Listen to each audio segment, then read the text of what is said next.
ब्रह्मा जी ने कहा, हे केशव, मुझे समझाओ कि पुंड्र चिन्ह कितने प्रकार के होते हैं। मुझे पुंड्रों के बारे में सुनने की बड़ी जिज्ञासा है। श्री भगवान ने कहा, सुनो हे पुत्र, मैं सुनाऊंगा। पुंड्रों को 3 प्रकार का बताया गया है। तुलसी के पौधे की जड़ की मिट्टी से चिन्हित गोपी चंदन, हरि चंदन के साथ इन पुंड्रों को बुद्धिमान भक्तों द्वारा चिन्हित किया जाना चाहिए। यदि कोई भक्त तुलसी के पौधे की जड़ से मिट्टी लेकर ऊर्ध्व पुंड बनाता है तो हरि इससे प्रसन्न होते हैं। अब मैं आपसे गोपी चंदन की महिमा के बारे में बताऊंगा। यदि कोई मनुष्य द्वारका से आई मिट्टी को हाथ में लेकर ऊर्ध्वाधर पुंड के रूप में अपने माथे पर लगाता है तो उसके पवित्र संस्कारों का मूल्य करोड़ गुना बढ़ जाता है। और यदि वह निर्धारित विधि से पवित्र संस्कार करने में विफल रहता है, या यदि मंत्रों का उच्चारण नहीं किया जाता है, या यदि उसे इसमें विश्वास नहीं है, या संस्कार समय पर नहीं किया जाता, तो भी हमेशा पवित्र संस्कार का लाभ प्राप्त कर सकता है, बशर्ते वह अपने माथे पर गोपी चंदन लगाते हैं।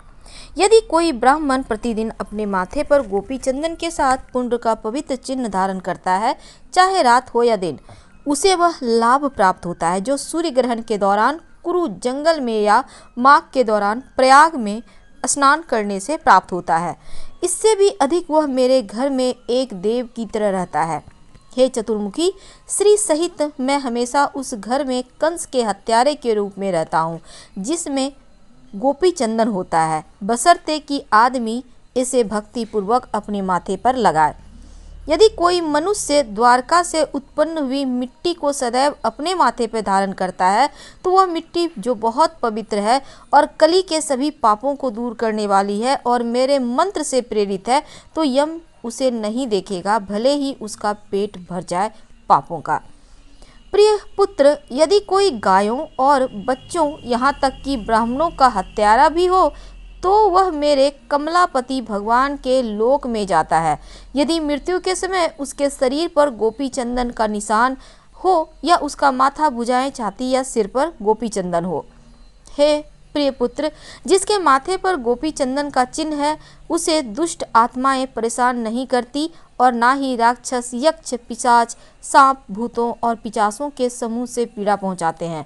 मेरी भक्ति से उस पर उनका कोई प्रभाव नहीं पड़ता। यदि किसी व्यक्ति के माथे पर सीधा और सौम्य उर्ध्व पुंड दिखाई दे तो वह निस्संदेह पवित्र आत्मा है, भले ही वह चांडाल हो या उसके सम्मान के योग हो। पवित्रता से रहित कोई पापी व्यक्ति बिना स्नान किए ही पवित्र कर्म कर सकता है, लेकिन क्या उसे गोपी चंदन के साथ संपर्क करना चाहिए? वह तुरंत पवित्र हो जाता है।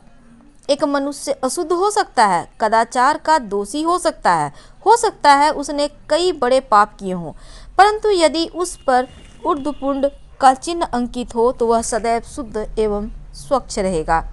मुझे प्रसन्न करने के लिए या शुभता के लिए या अपनी रक्षा के लिए, हे चतुर्मुखी, मेरे भक्त को हमेशा मेरी पूजा या होम के समय सांसारिक अस्तित्व का नाश करने वाले ऊर्ध्वपुंड रखना चाहिए, चाहे वह शाम हो या सुबह के समय।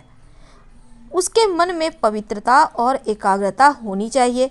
यदि ऊर्ध्वपुंड चिन्ह वाला मनुष्य कहीं भी मर जाए तो वह हवाई रथ पर सवार होकर मेरे लोक में जाएगा, भले ही वह चंडाल हो, फिर भी वह मेरी दुनिया में सम्मानित है।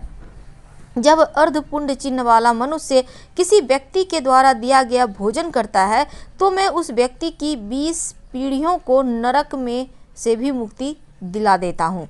हे अत्यंत भाग्यशाली, जो व्यक्ति दर्पण या पानी में देखता है और ध्यानपूर्वक ऊर्ध्वपुंड चिन्ह लगाता है उसे सबसे बड़ा लक्ष्य प्राप्त होता है।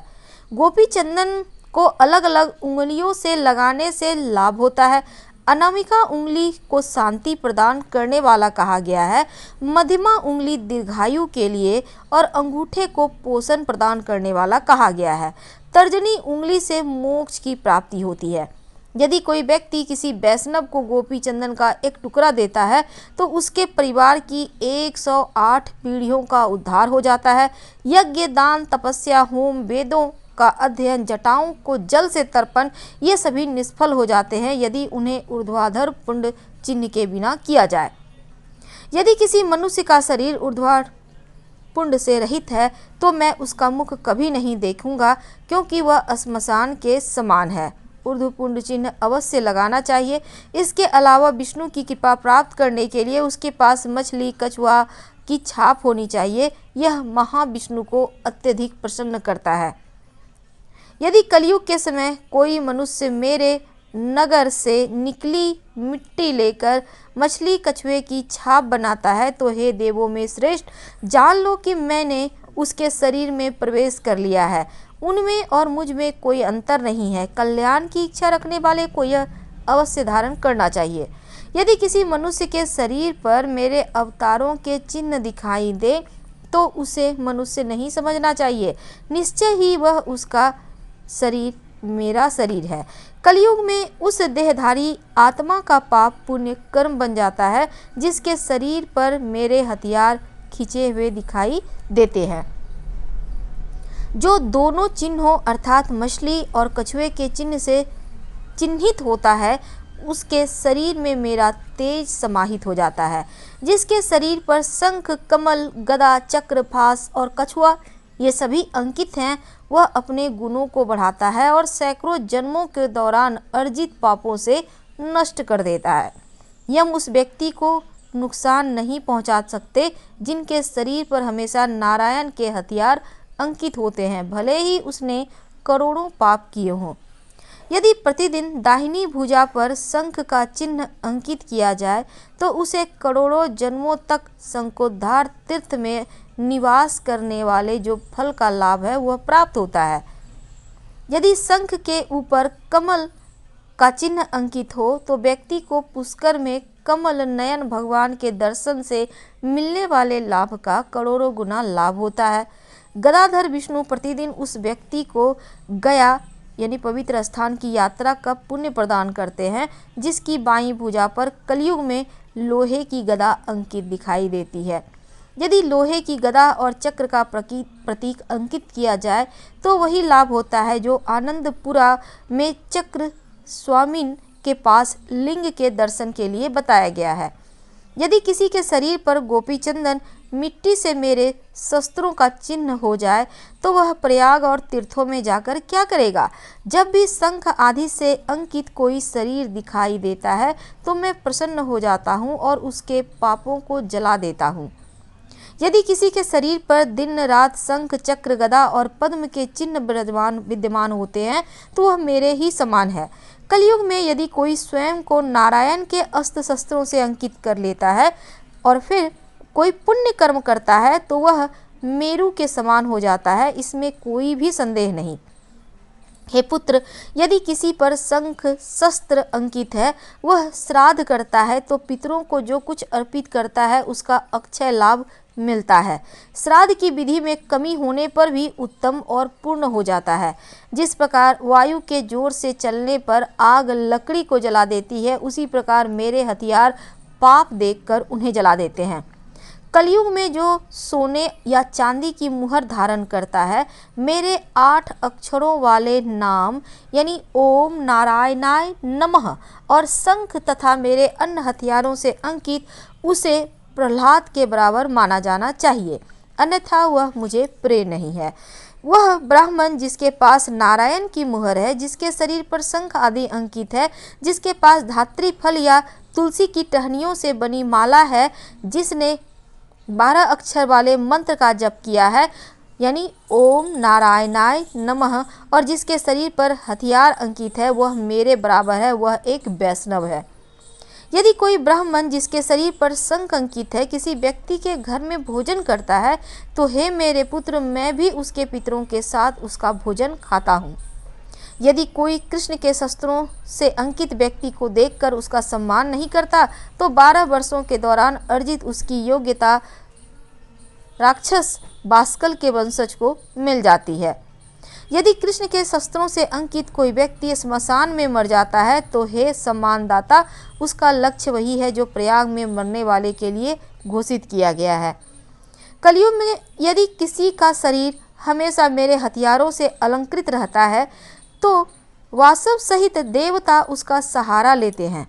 यदि कोई मनुष्य मेरे शस्त्रों से चिन्हित होकर मेरी पूजा करता है तो मैं सदैव उसके हजारों अपराधों को दूर कर देता हूँ। यदि कोई मनुष्य मेरे हथियारों से अच्छी तरह से चिन्हित लकड़ी की मुहर बनाता है और उसकी छाप अपने शरीर पर लगाता है तो उसके बराबर कोई दूसरा वैष्णव नहीं है। यदि किसी व्यक्ति के हाथ में अष्टाक्षर नाम मंत्र के साथ शंख अंकित धातु की मुहर हो, कमल आदि से उसकी पूजा सुरों और असुरों द्वारा की जाती है। नारायण की मुहर पहले प्रहलाद द्वारा अपने हाथ में पहनी जाती थी। विभीषण, बाली, ध्रुव, शक, मंदाति, अम्बरीश और मार्कंडेय और अन्य ब्राह्मण द्वारा हे सम्मान देने वाले उन्होंने शंख और अन्य हथियारों से अपने शरीर को अंकित करके मुझे प्रसन्न किया है और महान वांछित पुरस्कार उन्हें प्राप्त हुआ है। मैं उस व्यक्ति के शरीर में रहता हूँ जो गोपी चंदन मिट्टी से अंकित है और शंख, चक्र, कमल आदि से अंकित है। बुद्धिमान भक्त को सोना, चांदी, तांबा, बेल, धातु या लोहे का चक्र बनवाकर धारण करना चाहिए। इसमें 12 तीलियां और 6 कोण होनी चाहिए। इसे 3 तहों से अलंकृत किया जाना चाहिए। चतुर भक्त को सुदर्शन चक्र ऐसे बनाना चाहिए। शंख, चक्र और लौह गदा को सदैव पवित्र धागे की तरह पहनना चाहिए। विशेषकर ब्राह्मणों के द्वारा और उससे भी अधिक विशेषकर वैष्णवों के द्वारा। जैसे जनेऊ या जटा है वैसे ही छाप सहित चक्र भी है। चक्र और छाप से रहित ब्राह्मण का व्यर्थ, उसके द्वारा किया गया सब कुछ व्यर्थ होगा। वेद सदैव यह घोषणा करते हैं कि मेरे चक्र से अंकित शरीर पवित्र है। चक्र से अंकित व्यक्ति को हव्य और काव्य अर्पित करना चाहिए। मेरे चक्र से अंकित मेल का कोट देवों या दानवों के द्वारा तोड़ा या छेदा नहीं जा सकता। वह तभी जीवित प्राणियों, शत्रुओं, राक्षसों के लिए भी अदृश्य है। यदि किसी के शरीर पर मेरे चक्र से अंकित ताबीज रहेगा तो उसे और उसके घर पुत्रों अन्य लोगों को कोई अशुभ घटना नहीं होगी। जो वेदों को जानते हैं वे जानते हैं कि एक ब्राह्मण को अपनी दाहिनी भुजा पर सुदर्शन, बाईं भुजा पर शंख धारण करना चाहिए। भिन्न भिन्न अस्त्र शस्त्रों को पृथक पृथक अपने अपने मंत्रों से पवित्र करके स्थापित किया जाए। लोहे की गदा को माथे पर धारण करना, सिर पर धनुष और बाण, छाती के बीच में नंद का तलवार, दोनों भुजाओं में शंख और चक्र। व्यक्ति को हमेशा चक्र आदि धारण करना चाहिए। उन्हें पहनने के बाद उत्कृष्ट ब्राह्मण इस प्रकार कहेंगे कि मेरे पास जो भी पुत्र, मित्र, पत्नी आदि है वह मेरे शरीर सहित विष्णु की संतुष्टि के लिए समर्पित है। इसके बाद उसे अपना सारा जीवन अपने जाति व्यवस्था के कर्तव्यों और ईमानदारी से पालन करते हुए जीना चाहिए। मेरी अटल भक्ति से वह सदैव अपनी अभिष्ट वस्तु प्राप्त करेगा। शंख और चक्र से अंकित मनुष्य को देखकर निंदा करने वाले अधम पुरुषों के मुख को देखकर सूर्य की ओर देखना चाहिए। उसे श्री कृष्ण का नाम लेना चाहिए, नहीं तो पवित्र नहीं बनते। मार्गशीर्ष माह के बारे में भगवान श्री कृष्ण ने गीता में बताई है। गीता के 10वें अध्याय के 35वें श्लोक में भगवान श्री कृष्ण ने कहा है कि गायन करने योग्य श्रुतियों में मैं बृहत्तमा साम और छंदों में मैं गायत्री छंद हूँ तथा महीनों में मार्गशीर्ष और ऋतुओं में बसंत हूँ। मार्गशीर्ष माह में भगवान श्री कृष्ण के बाल स्वरूप की कथा का श्रवण किया जाता है। इसमें माता यशोदा के जीवन को दर्शाया गया है। सतयुग में देवों ने वर्ष का आरंभ मार्गशीर्ष कृष्ण पक्ष की प्रतिपदा तिथि से ही किया था। साथ ही ऋषि कश्यप ने भी इसी महीने के दौरान कश्मीर नामक जगह की स्थापना की थी। मार्गशीर्ष के महीने में यमुना नदी में स्नान दान का बड़ा महत्व है। यमुना नदी में स्नान करने से सहज ही भगवान प्राप्त होते हैं। हर संकट से छुटकारा पाना चाहते हैं तो मार्गशीर्ष के दौरान कम से कम एक बार यमुना नदी में अवश्य स्नान करना चाहिए और घर में स्नान करें, थोड़ा सा पवित्र जल मिलाकर स्नान करें। इस महीने में कीर्तन करना, शास्त्रों का पाठ करना अमोघ फल देता है। अगर आप संतान की चाहत रखते हैं तो श्री कृष्ण की आराधना करने से संतान प्राप्ति का वरदान सरलता से प्राप्त होता है। इस महीने में सांवले सलोने भगवान श्री कृष्ण की उपासना करना, पवित्र नदी तट पर सरोवर पर स्नान करना विशेष शुभ होता है। हर तरह के मंगल कार्य विशेष फलदायी भी होते हैं। अगर पूरे मन से श्री कृष्ण की आराधना करें तो चंद्रमा से अमृत तत्व की प्राप्ति होती है। और इस महीने आरती, चालीसा, श्लोक, स्तुति आदि का पाठ आप जरूर करें। गौ सेवा करें और गाय के शुद्ध घी का दिया भगवान श्री कृष्ण के मंदिर में जरूर जलाएं। श्री कृष्ण से अपनी कृपा मनवाने के लिए, प्रेम पाने के लिए यह महीना सर्वश्रेष्ठ होता है। दिल से पुकारेंगे तो श्री कृष्ण जरूर आएंगे।